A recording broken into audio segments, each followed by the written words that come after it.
लयच मोठा झाला पण ते बोकड्या बघा. माग तर नाही लागत, बांधलेला आहे ना तो. मला आधीच लय बी वाटत. हा ना, बकऱ्या बऱ्याच आहेत मस्त काळ्या शार. ही पाईपलाईन बाजरीसाठी रान मोकळं केलंय ताईंनी. हे पा, याच्यात सगळा भाजीपाला ते सगळं होतं, ते भाजीपाला काढून टाकला आणि आता त्यांना बाजरीला टाकायचे म्हणून रिकामं केलं त्यांनी. मी आले शेतामध्ये फिरायला आज. तर हो बाजूनी बघा इकडं बकऱ्या चरात्या, मस्त हिरवळ आहे. घरी बसून बसून लय बोर झालं, मला चला जरासं फिरून यावा. एवढं शेत आहे बघा. आमच्या दूधवाल्या मावशी येतात, लय मन मोकळं आहे त्यांच्यावाला. त्यांना म्हटलं मला व्हिडिओ बनवायचा तुमच्या शेतात. मला म्हणलं या मग. हे बघा काय आहे, हा लय भारी वास येतो बघा याचा. गवती चहा नाही हा. जे शेतकरी त्यांना ओळखू येईन बघा. कांद्याची पात आहे, कांद्याची पात वल्ली.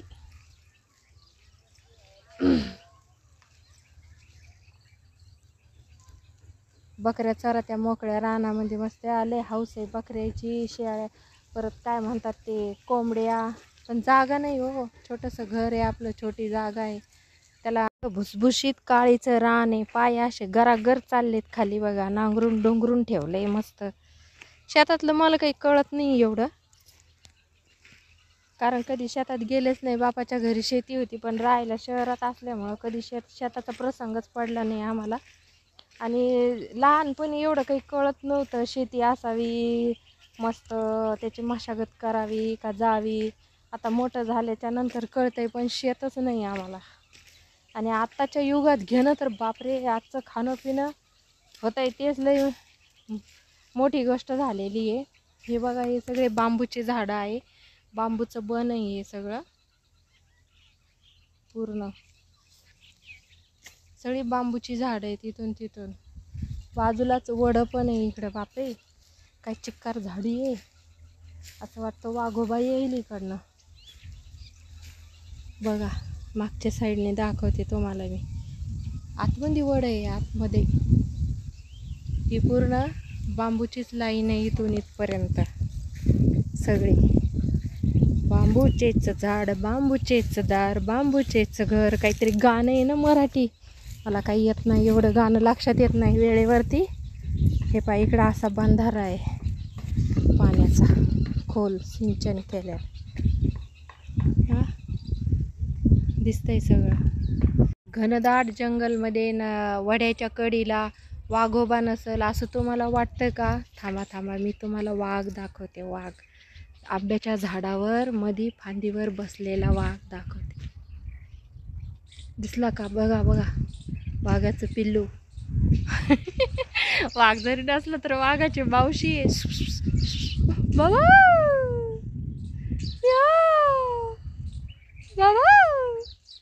कसा आहे वाघ बघितला का?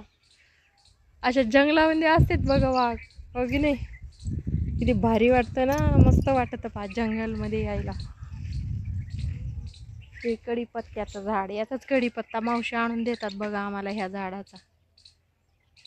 मागितल्यावर देत असतात आणून, पण पैसे पण घेत नाहीत त्या आमच्याकडनं कढीपत्त्याचे कशाचे. हे रामफळाचं झाड आहे मस्त.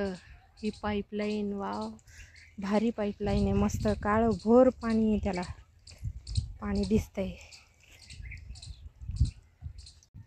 हे पा मोहऱ्या किती आलेत त्याला. बाजूला आहे बघा ते काय म्हणतात त्या शेंगा आहेत वालाच्या. हे भोपळे किती लहान लहान आहेत मस्त, छान छान भोपळे येतात एकदम खास. पूर्ण लाईनीमध्ये शेंगा आणि भोपळे येतं लावलेले. बाकीची जमीन पडीत आहे दुसऱ्याची असेल ती. मस्त वेलं बिलं. रामफळं सुद्धा रामफळाला आलेली आहेत दिसते. लय मजा असते खरं, शेती असल्याचे लय फायदे येतं. मस्त ओरिजिनल ऑर्गॅनिक खायला भेटतं.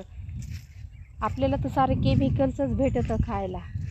बघा ह्या शेंगा आहेत मस्त आलेल्या. हे पहा, हे बघा शेंगा, फुलोरा आलाय मस्त. वालाची शेंग आहे, किती छान आले तर. कसला भारी वेल आहे बघा, मस्त दिसतंय ना हिरवं हिरवंगार. असं खायला पाहिजे सगळं ओरिजिनल, पण कुठं भेटतंय आजकालच्या या युगामध्ये. सगळं केमिकल्सच खायला भेटतं. फळ फ्रूट आणावं तर ते कॅरबीट टाकून पिकवलेले राहतात जबरदस्ती. कैऱ्याच असतात, कैऱ्या त्या याच्यामध्ये टाकल्या, त्या कॅरबीट त्यामध्ये मिक्स केलं की ते मग लगेच पिवळं पडतं, पण खायला अजिबात टेस्ट लागत नाही. हा भोपळा पहा किती मोठा आहे बघा. हा भोपळा लईच मोठा आहे, तोडून ठेवलेला आहे. किती मोठा झाला ग बाई. बी धरायचं असन बहुत. ती जरी आवडत असली तरी काय करणार आहे नाही का, काहीच करू शकत नाही आपण. आपल्याकडे तेवढा पैसाच नाही ना, गरीब माणूस आपण कुठून शेती घेणार. असे मस्त टमाटे, गावरान भेंड्या, लयच भारी दिसून राहिलं सगळं, पण काय करणार. तसं आम्हाला ह्याच शेतातलं खायला भेटतं. आजूबाजूच्या भरपूर शेती आहे तर देतात आणून सरी आम्हाला विकत. का हे ओळखा बरं काय आहे माझ्या हातात? ही गावरान वाळलेली भेंडी आहे. ह्या भेंडीचे 7-8 बी घ्यायचे आणि ते वाळवायचं आणि त्याचं पावडर करायचं आणि त्याचं पुढचं प्रोसिजर मला माहीत नाही आहे, पण माझ्या मोबाईलमध्ये व्हिडिओ सेव्ह केलेला आहे. हे याच्यासाठी कामं येते की ज्यांना हायपर ॲसिडिटी आहे, ती ॲसिडिटी एकदम कमी होऊन जाते बाबा. नाहीशीच होती असं आयुर्वेदिक डॉक्टरकडनं आम्ही ऐकलेलं आहे. बघू आता प्रयोग करून. त्यासाठी ही भेंडी घेतली मी. ही पालकाची भाजी आहे, थोडेच ठेवली आता ताई. ती लय मोठी भाजी होती. इकडं काय टाकलेलं आहे काय माहिती, वाफे करून काय माहिती नाही मला. बारीक बारीक रोप आहे सध्या त्याच्यामध्ये. असं बघा काय आहे. पोथीचे पानं, ओरिजिनल गावरान पोथीचे पानं एवढे लहान लहान असतात. आणि भाजी मंडीत जे विकायला भेटतात भले मोठा मोठाले पानं असतात का, तर ते गावरान नसते. तर ते खाल्ल्यामुळं गळ्यामध्ये लय चुन होतं खाताना, आणि खाता पण येत नाही नीट. त्याच्यामुळं गावरान पानं खाल्ले पाहिजे. गावरान पानं खाल्ल्याचे खूप फायदे आहेत, आयुर्वेदामध्ये खूप सांगतात खायला. आणि हे बघा राखेचं खत, हे चुलीतल्या राखेचं खत आहे, शेतामध्ये टाकायला आणलेलं. याच्यामुळंच भाजीपाला ते ऑर्गॅनिक पद्धतीने उगवल्या जातो. म्हणून पद्धतीचं खाणं कधी बी आपल्या शरीरासाठी चांगलं असतं. पण मिळतं कुठं? नशीबवाने आम्ही की आम्हाला इथं खायला मिळतं, कारण आजूबाजूला सगळी शेती आहे आणि सगळं ओरिजिनल ताजं मस्त रोजच्या रोज खायला मिळतं बघा. छान छान असं. हिंदू धर्मामध्ये आपण 33 कोटी देवता असणाऱ्या अशा आपल्या गोमातेचं आपण पूजन करतो. त्या या गोमाता आहेत बघा. ओरिजिनल आम्हाला गाईचं दूध इथं मिळतं, एकदम म्हणजे बिना पाण्याचं मस्त ताजं रोजच्या रोज कुठलंही केमिकल मिक्स न केलेलं दूध असतं. आणि ते खूप चवदार लागतं बघा. आता हे शेतकरी लोकांना मला सांगायची गरज नाही आहे, पण ज्यांच्याकडे शेती नाही, ज्यांनी कधी ओरिजिनल गाईचं दूध तूप खाल्लं नसून, त्यांच्यासाठी सांगते मी. एकदम भारी वाटतं आणि ताजं ताजं दूध येतं सकाळ संध्याकाळ आम्हाला मस्त. हा आहे लसूण सगळ्या बाजूनी बघा, लसूण आहे सगळीकडून. अशी सगळी शेतीची आज मस्त व्हिडिओ बनवला शेतीवरती, कारण खूप चांगलं वाटतं फिरायला आल्यावर. हॅपी वाटतं, मस्त आनंदी वातावरण आहे, चांगली मोकळी हवा आहे, ताजी तवानी. हे बघा काय काय इळा, एखादं वाटं गेले का असं कापकन कापून टाकायचा मस्त. असा हत्यार आहे मस्त शेतकरी लोकांचं, हो की नाही. खूप दिवसापासून मला यायचं होतं शेतामध्ये. ताई म्हणल्या या, आपण माझ्याकडूनच येणं झालं नाही. आज बनवला व्हिडिओ मस्त. सूर्य काय चमकतो बाई, चमचम. कवळं ऊन आहे संध्याकाळचं, पण लई लागतं ते बी.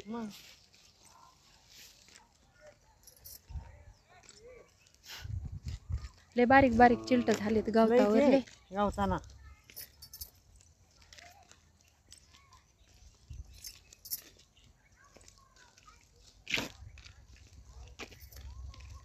ही कोणती ज्वारी असं आता? हे शाळू का कोणती?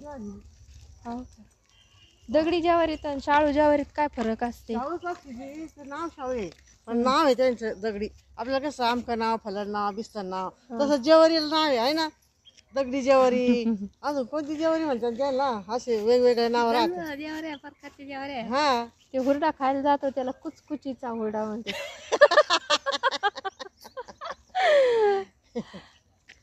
ते कणीस आपण कधी बघितलं नाही अजून कुचकुचीचं काय कसं नाही, असतं. चुटकीची ते काय काही काही गावाला आहे ना बोल वेगळे आहे फक्त. हा. जास्त करू नको. बघता बघता गहून ज्वारीलाच दणनले भाव त्याचे. हा बाई. अवघड झाले. 60 रुपये किलो सगळ्याकडेच बघ. ज्वारी. घरोघरी बकऱ्या येतात, कोंबड्या बकऱ्या. चांगले घरगुती इन्कम सोर्स बायांचे चालू येतात काही ना काही काही ना. झेंडूचे फुलं येतं मस्त, बारीक बारीक फुलं आहे. रोज ह्या फुलांचा हार महादेवाला असतो, पिंडीला करून आणतात त्या. 2-4च झाडं येतात पण भरपूर येतात त्याला फुलं. ते मोठे पाहिजे ते. आणलं मी रोप उपटून गणपती बसून. तरी नसल्यापेक्षा तरी चांगलं आहे ना, देवाला रोज हार येतो ना इथं ना त्यांच्याकडून. तिकडं 2-4 झाड आहेत, 2-3च आहेत त्याला सुद्धा झाड. गाणं आठवत नाही. काळ्या काळ्या रानात काहीतरी गाणं आहे, त्याच्यावर व्हिडिओ काढायचा पण यायनाच नाही. ते गाणंच आठवा ना मला बी सारखं. कोणतं गाणं असेल काय माहिती. बकऱ्या चरात्यात मस्त मोकळ्या. मी मागच्या वर्षी घासात लयलो होते ती या मावशी गेले ते पूजा करते. या आमच्या आई बसल्या आता. आईचा गुडघा दुखू राहिला तरी माझ्यासोबत आले त्या बघा. झोपलेले उठून घेतलं. आईला म्हणलं चला आपण वाहनात सामान देऊन येऊ तिकडं. सगळे चिलट व्हायला लागले होते तिथं बी त्याचे. हा ते जांब होते आणि त्याच्यामध्ये त्या जांबामुळे चिलट होऊ लागले सगळे. मला चला देऊन तरी येऊ तिकडं. हे कोणाचं शेत आहे काय की हे मोकळं पडलेलं. हो का. अच्छा.